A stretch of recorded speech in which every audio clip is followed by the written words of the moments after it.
MPSCच्या परीक्षेत मराठी व्याकरणामध्ये 25पैकी 25 किंवा 25पैकी 45 मार्क्स मिळवणं खरंच कठीण आहे का?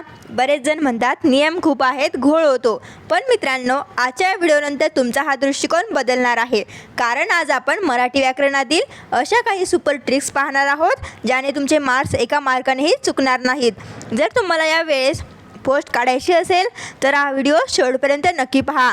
नमस्कार मित्रांनो, स्वागत आहे तुमचं आपल्या चॅनलवर. जर तुम्ही पहिल्यांदा चॅनलवर आला असाल तर आता सबस्क्राईब करा आणि बेल आयकॉन नक्की दाबा, जेणेकरून MPSCचा एकही महत्त्वाचा व्हिडिओ तुमच्याकडून मिस होणार नाही. चला मग वेळ न वाया घालवता आपण आपल्या प्रश्नांना सुरुवात करू. बघा, प्रश्न पहिला दिलेला आहे, मूर्त या शब्दाचा विरुद्धार्थी शब्द ओळखायचा आहे. शब्द काय दिलेला आहे तर मूर्त. या शब्दाचा आपल्याला विरुद्धार्थी शब्द ओळखायचा आहे. बघा, विरुद्धार्थी शब्द हे ओळखायला सोपे आहे. प्रश्न सोपा आहे. पर्यायांपैकी तुमचं उत्तर तुम्ही कमेंट करायचं आहे. पर्याय बघू आपण. मृत, अमृत, जिवंत, क्षय. तर काय आहे या शब्दाचा विरुद्धार्थी शब्द? बघा, तर उत्तर आहे अमूर्त. पर्याय क्रमांक 2 मूर्त या शब्दाचा विरुद्धार्थी शब्द आहे पर्याय क्रमांक 2 अमूर्त. बघा पुढचा प्रश्न, किमया या शब्दार्थाचा वाक्यात उपयोग झालेले खालीलपैकी योग्य विधान ओळखायचे आहे. बघा, पर्यायांपैकी किमया या शब्दार्थाचा वाक्यात उपयोग झालेले आपल्याला योग्य विधान ओळखायचे आहे. तर बघा, पर्याय आहेत, राणीने केलेली करपलेली भाकरी ही तिची किमया आहे. राजूचे बेसूर गाणे ही एक किमयाच आहे. पाऊस पडल्यानंतर आकाशात दिसणारे इंद्रधनुष्य ही निसर्गाची किमया आहे. आणि आईने किमया केली आणि त्याच्या गालावर चापट मारली. तर बघा, किमया या शब्दाचा वाक्यात उपयोग झालेले पर्यायांपैकी योग्य विधान कोणते आहे? तर बघा, योग्य उत्तर आहे पर्याय क्रमांक 3 पाऊस पडल्यानंतर आकाशात दिसणारे इंद्रधनुष्य ही निसर्गाची किमया आहे. तर किमया शब्दार्थाचा योग्य वाक्यात उपयोग झालेले वाक्य कोणते आहे? तर पर्याय क्रमांक 3 हे उत्तर बरोबर आहे. बघा पुढचा प्रश्न, खालील शब्दाचा योग्य अर्थ ओळखा. शब्द काय दिलेला आहे? तर शब्द आहे आयुष्य. आयुष्य या शब्दाचा योग्य अर्थ ओळखायचा आहे आपल्याला. पर्याय आहेत आशीर्वाद, जीवन, दीर्घायुष्य आणि समाधान. तर पर्यायांपैकी आयुष्य या शब्दाचा योग्य अर्थ काय आहे? तर बघा, उत्तर आहे आयुष्य या शब्दाचा योग्य अर्थ आहे जीवन. पर्याय क्रमांक 2 आयुष्य म्हणजेच जीवन. पर्याय क्रमांक 2 जीवन हे आपलं बरोबर उत्तर आहे. पुढचा प्रश्न, रोगी या शब्दाचा विरुद्धार्थी शब्द ओळखा. पर्याय रुग्ण, कृश, आजारी, निरोगी. तर रोगी या शब्दाचा काय विचारलेला आहे? विरुद्धार्थी शब्द. तर बघा, पर्यायांपैकी बरोबर उत्तर आहे पर्याय क्रमांक 4 निरोगी. रोगी या शब्दाचे विरुद्ध शब्द आहे निरोगी हा शब्द. त्यामुळे पर्याय क्रमांक 4 हे उत्तर बरोबर असणार. बघा पुढचा प्रश्न आहे, खालील शब्दाचा योग्य अर्थ ओळखा. शब्द दिलेला आहे खट्याळ. तर खट्याळ या शब्दाचा आपल्याला योग्य अर्थ ओळखायचा आहे. बघा, पर्याय आहेत भांडखोर, नाठाळ, गरीब, खोडकर. तर उत्तर आहे पर्याय क्रमांक 4 खोडकर. खट्याळ या शब्दाचा योग्य अर्थ आहे खोडकर. पर्याय क्रमांक 4 हे उत्तर बरोबर आहे. पुढचा प्रश्न बघा, खालील म्हणीचा योग्य अर्थ ओळखा. म्हण दिलेली आहे एक ना धड भाराभर चिंध्या. तर या म्हणीचा आपल्याला योग्य अर्थ ओळखायचा आहे. पर्याय आहेत लाज लज्जा सोडून देणे, गरिबी फार वाईट असते, कोणत्याही एका विषयाचे पूर्ण ज्ञान नसणे, दुसऱ्याच्या श्रमावर फायदा करून घेणे. तर एक ना धड भाराभर चिंध्या या म्हणीचा पर्यायांपैकी योग्य अर्थ कोणता होतो? तर उत्तर आहे बघा पर्याय क्रमांक 3 कोणत्याही एका विषयाचे पूर्ण ज्ञान नसणे म्हणजेच एक ना धड भाराभर चिंध्या. बघूयात पुढचा प्रश्न. प्रश्न दिलेला आहे, खालील शब्दाचा समानार्थी शब्द ओळखायचा आहे. काय तर समानार्थी शब्द हा आपल्याला उणीव या शब्दाचा ओळखायचा आहे. पर्याय आहेत कमतरता, नेणीव, कणव, जाणीव. तर उणीव या शब्दाचा पर्यायांपैकी उत्तर काय आहे? तर उत्तर आहे पर्याय क्रमांक 1 कमतरता. मित्रांनो, तुम्ही तुमचे उत्तरसुद्धा कमेंट बॉक्समध्ये कमेंट करत जा. बघा पुढचा प्रश्न आहे, खालील शब्दाचा योग्य अर्थ ओळखा. शब्द आहे उपहास. तर या उपहास या शब्दाचा आपल्याला योग्य अर्थ ओळखायचा आहे. बघा, पर्याय आहेत दया, जादू, उपवास, चेष्टा. तर उपहास या शब्दाचा योग्य अर्थ काय होतो तर चेष्टा. उपहास, उपहास या शब्दाचा योग्य अर्थ आहे चेष्टा. आणखी काय अर्थ होतात तर मस्करी, टिंगल, हे उपहास या शब्दाचे आणखीन अर्थ आहेत. बघा पुढचा प्रश्न, खालील वाक्यातील प्रयोग ओळखा. वाक्य आहे राधा पत्र लिहिते. तर या वाक्यातील प्रयोग ओळखायचा आहे. या वाक्यामध्ये कोणता प्रयोग झालेला असणार तर बघा, या वाक्यामध्ये लिहिणारी कोण आहे तर लिहिणारी आहे राधा. तर राधा काय झाली कर्ता. तर कर्त्याला प्रत्यय आहे का बघा, कर्त्याला प्रत्यय नाही आहे. आणि काय लिहित आहे तर पत्र लिहित आहे. पत्र काय झाले कर्म. पत्र हे कर्म आणि राधा हे कर्ता. तर बघा, कर्त्याला प्रत्यय नाही आहे म्हणून कोणता प्रयोग इथे येईल तर सकर्मक कर्तरी प्रयोग. पर्याय क्रमांक 3 सकर्मक कर्तरी प्रयोग राधा पत्र लिहिते या वाक्यामध्ये होतो. त्यामुळे पर्याय क्रमांक 3 हे उत्तर बरोबर असणार.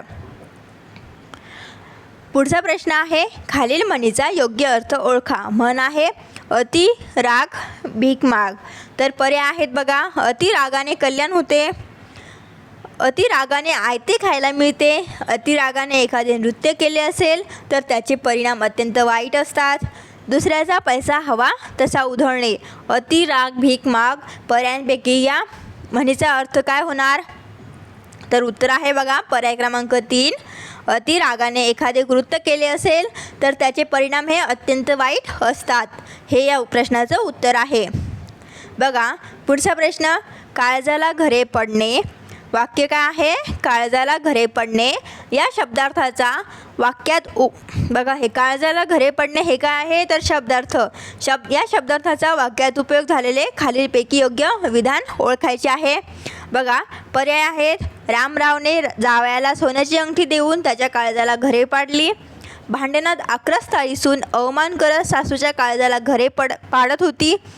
पर्याय 3 प्रथम क्रमांक आलेल्या विद्यार्थ्याचे कौतुक करून मुख्याध्यापकाने त्याच्या काळजाला घरे पाडली. आणि पर्याय 4 पाऊस आला की काळजाला घरे पडतात.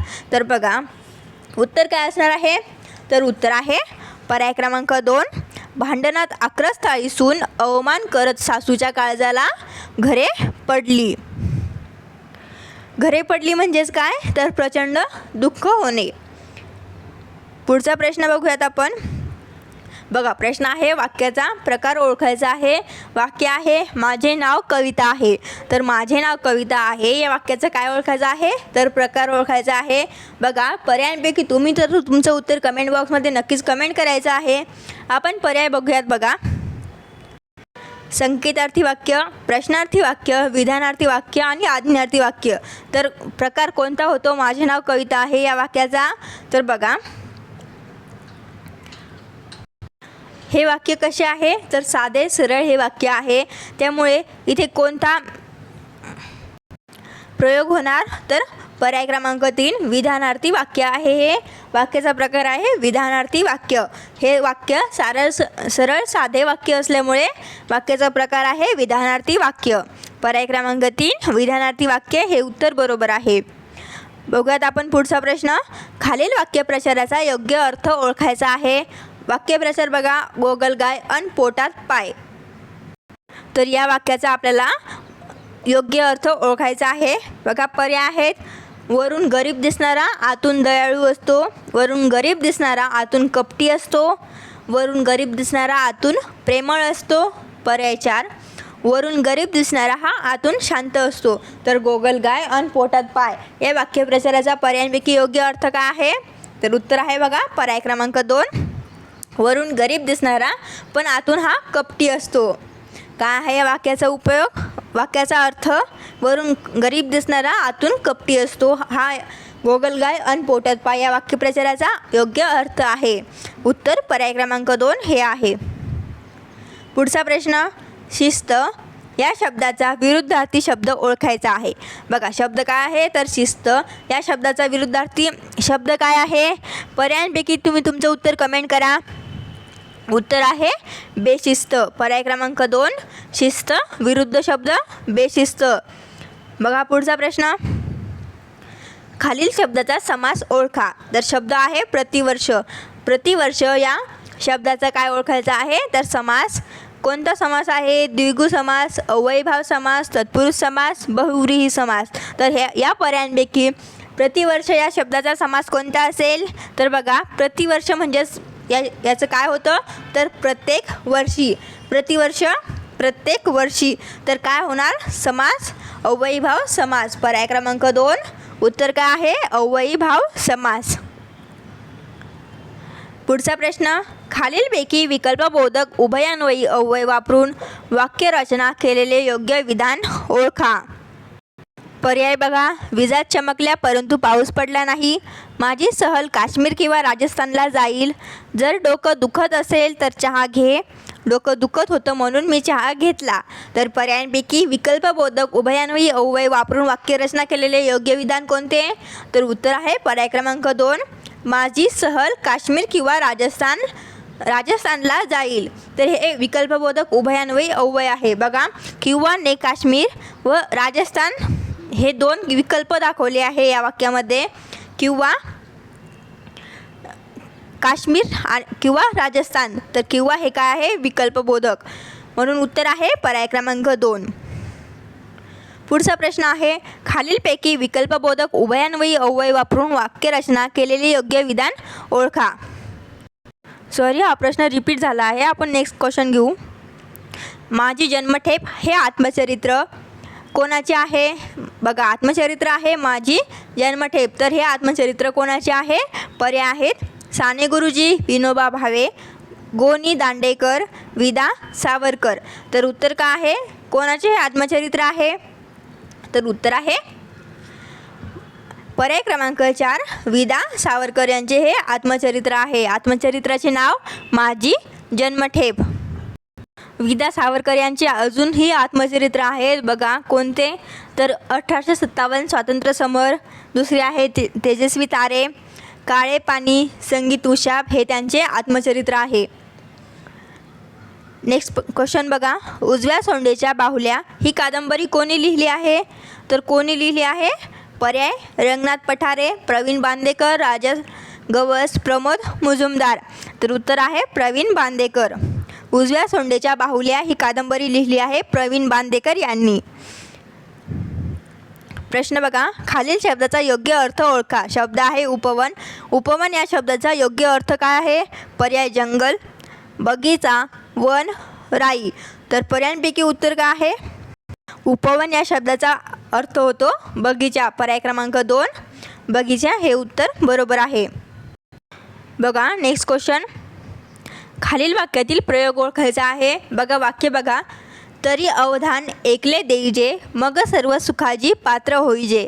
तर या वाक्यातील प्रयोग कोणता आहे, पर्याय आहेत नवीन कर्मणी, समापन कर्मणी प्रयोग, पुराण कर्मणी आणि कर्मणी प्रयोग. तर उत्तर काय आहे, बघा तरी अवधान ऐकले देईजे, मग सर्व सुखाजी पात्र होईजे. हे काय आहे, तर बघा या वाक्याचा प्रयोग आहे पुराण कर्मणी प्रयोग. पर्याय क्रमांक 3 प्रयोग कोणता, तर पुराण कर्मणी प्रयोग हे या वाक्यातील प्रयोग आहे. नेक्स्ट क्वेश्चन, खालीलपैकी प्रशंसादर्शक केवलप्रयोगी अव्यय वापरून वाक्यरचना केलेले योग्य विधान ओळखा. वाक्य आहेत, छी काय काम केलेस, बापरे काय काम केलेस, अरे देवा काय काम केलेस, शाबास खूप छान काम केलेस. तर या पर्यायांपैकी प्रशंसादर्शक केवलप्रयोगी अव्यय वापरून वाक्यरचना केलेले योग्य विधान कोणते आहे, तर बघा उत्तर आहे पर्याय क्रमांक 4. या वाक्यामध्ये काय आहे, तर प्रशंसादर्शक केवलप्रयोगी. वाक्य बघा, शाबास खूप छान काम केलेस. तर हे काय आहे, प्रशंसादर्शक केवलप्रयोगी अव्यय. प्रशंसादर्शक केवलप्रयोगी अव्यय अजून कोणते आहेत, तर बघा छान, वाह वा, भले, शाबास. ही काय आहे, तर प्रशंसादर्शक केवलप्रयोगी अव्यय आहेत. बघा पुढचा प्रश्न आहे, खालील शब्दाचा समास ओळखायचा आहे. शब्द आहे गायरान. तर गायरान या शब्दाचा समास काय आहे, पर्याय आहे द्वंद्व समास, तत्पुरुष समास, अव्ययीभाव समास आणि द्विगु समास. तर उत्तर आहे गायरान या शब्दाचा समास तत्पुरुष समास. पर्याय क्रमांक 2 समास कोणता आहे तर तत्पुरुष समास हे उत्तर बरोबर आहे. बघूयात आपण पुढचा प्रश्न. डोळ्याचे पारणे फिटणे या शब्दार्थाचा वाक्यात उपयोग झालेले खालीलपैकी योग्य विधान ओळखा. बघा शब्दार्थ काय आहे तर डोळ्याचे पारणे फिटणे.